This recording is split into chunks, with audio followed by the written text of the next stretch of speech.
Welcome to this explainer. If you've ever looked at a massive, incredibly dense administrative rulebook and thought, wow, this is actually a thrilling blueprint for a nation's future, well, you're probably in the minority. It sounds pretty unlikely, I know, but today, that is exactly what we're going to be exploring. We're unpacking the Bhutan Civil Service Rules and Regulations 2023, affectionately known as the BCSR 2023. We're going to see exactly how Bhutan took a highly complex 267-page administrative document and somehow transformed it into this dynamic, genuinely inspiring story of modernization and national progress.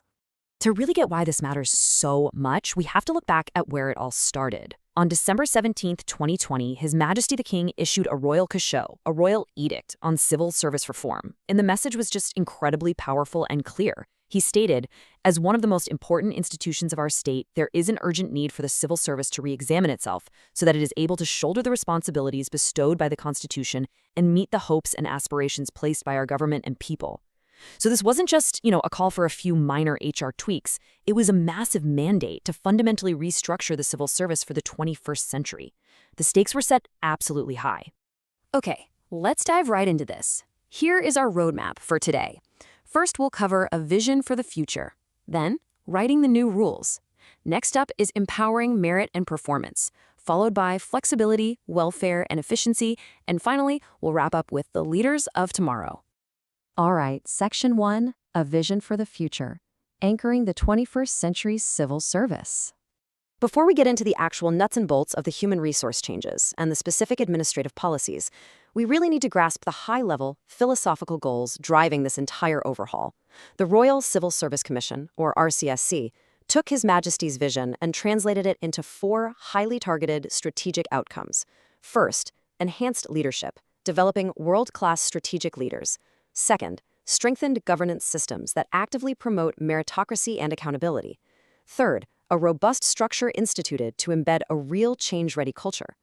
And finally, dynamic civil servants, meaning establishing a highly capable cadre ready to serve with incredibly strong values.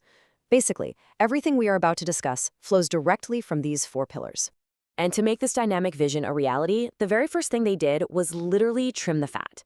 The previous rulebook from 2018 was a staggering 482 pages long, spread across 27 chapters. The Commission heavily streamlined that down to just 19 chapters and 267 pages. They pulled this off by removing all those bulky procedural manuals that were really only meant for HR personnel anyway, and kept just the crucial policy provisions. The ultimate goal? Making the BSER 2023 highly accessible and genuinely user-friendly for everyday civil servants. Moving on to Section 2, Writing the New Rules, a massive collaborative effort. I absolutely love this part, because writing these new rules wasn't just some top-down mandate dictated from a closed boardroom. It was a massive, boots-on-the-ground collaborative process. An astounding 4,000 civil servants actively participated in the initial awareness and feedback meetings held all across the country in April and May of 2023. The Commission actually went out into the field, to dzonghags, thramdays, and autonomous agencies, just to listen and gather real inputs before the heavy drafting even started. The timeline for this was just incredible. It was such a fast and inclusive sprint throughout 2023.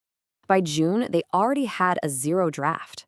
Through July and August, the Commission developed the first draft. But then, instead of just finalizing it and calling it a day, they took it right back out to the stakeholders in September and October. Another 2,700 civil servants jumped in for this second round of consultations to critique the draft, offering comments both in person and through an online portal. It was a true nationwide exercise in co-creation. Okay, Section 3, Empowering Merit and Performance, Rewarding Excellence in Service. This is where we get into our first major thematic bucket of policy changes, and it focuses fundamentally on how the new rules completely redefine success and reward excellence. These are honestly some of the most crucial shifts in the entire rulebook. Previously, performance ratings were tied to a strict managing for excellence bell curve, which, let's be honest, often forced artificial rankings. Well, that bell curve has now been delinked from the government performance management system. Instead, the focus is on a dual assessment of both performance and potential. If you're a stellar entry-level performer and you score outstanding in both, you can actually be fast-tracked for promotion. They're even extending the tenure of government secretaries, the very highest levels of leadership, strictly based on their performance. Merit is literally becoming the ultimate currency here. This shift from the old paradigm to the new brilliantly illustrates the move from constraint to opportunity. In the old system, there was a strict ceiling, a quota restricting how many graduates could even sit for the civil service examinations.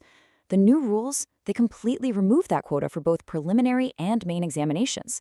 So if you are an aspiring university graduate today, the doors are wide open for you to compete based entirely on your own merit. No more arbitrary ceilings. Let's pivot to Section 4, Flexibility, Welfare, and Efficiency. Modernizing the workplace. Because, a modern civil service isn't just about demanding high performance. It's about actually supporting the daily lives, the operational efficiency, and the overall well-being of the workforce. Practically speaking, the RSCSC heavily delegated HR matters to individual agencies to speed things up. They've enhanced their retirement age across all categories and introduced annual leave. Contract staff are seeing expanded benefits too, including access to ex-country training and medical escort leave. And on the operational side, they've decentralized short-term training management and slashed the recruitment turnaround time from 35 days down to just 23 days. It's really all about creating a workforce that is agile, resilient, and deeply cared for. But, of course, with great flexibility comes great responsibility, right? Alongside these new benefits, the BCSR 2023 institutes strict accountability measures to uphold the highest ethical standards. For instance, any medical leave over 14 days now requires official Human Resource Committee approval. Furthermore, if a staff member has pending court cases related to their official functions, they're strictly disallowed from taking extraordinary leave. It's this really carefully struck balance between providing modern support and maintaining absolute integrity. Finally, Section 5, the leaders of tomorrow. Executing the vision. At the end of the day, a brilliant rulebook is really only as good as the people who execute it. At the top, we have the executive, or EX category. These are your big picture thinkers. Their scope of authority is huge, both within and outside the government. They focus on the strategic levels, negotiating the scope of entire agencies. But here is the fascinating twist in the 2023 rules. The Commission is now opening up select executive positions for candidates in the specialist category, and even non-civil servants, to compete. They're actively casting a wider net to capture the absolute best leadership talent available. And right alongside them is the professional and management category, or PMC. If the executives are the architects, well, the PMCs are the master builders. They extend way beyond day-to-day issues to influence large-range outcomes and provide crucial input on major policies. They're the vital link that implements executive decisions, manages daily operations, and conducts the performance appraisals for the broader workforce. They take that high-level vision and turn it into tangible reality on the ground.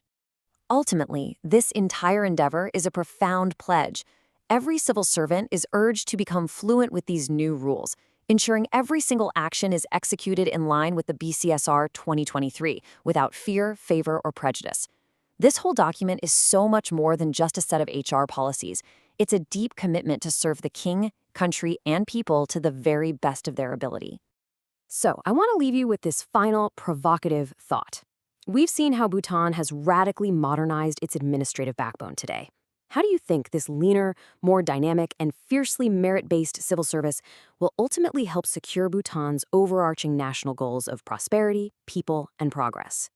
It's a fascinating question to ponder as we watch this incredible vision become reality. Thanks so much for joining me on this explainer, and keep learning.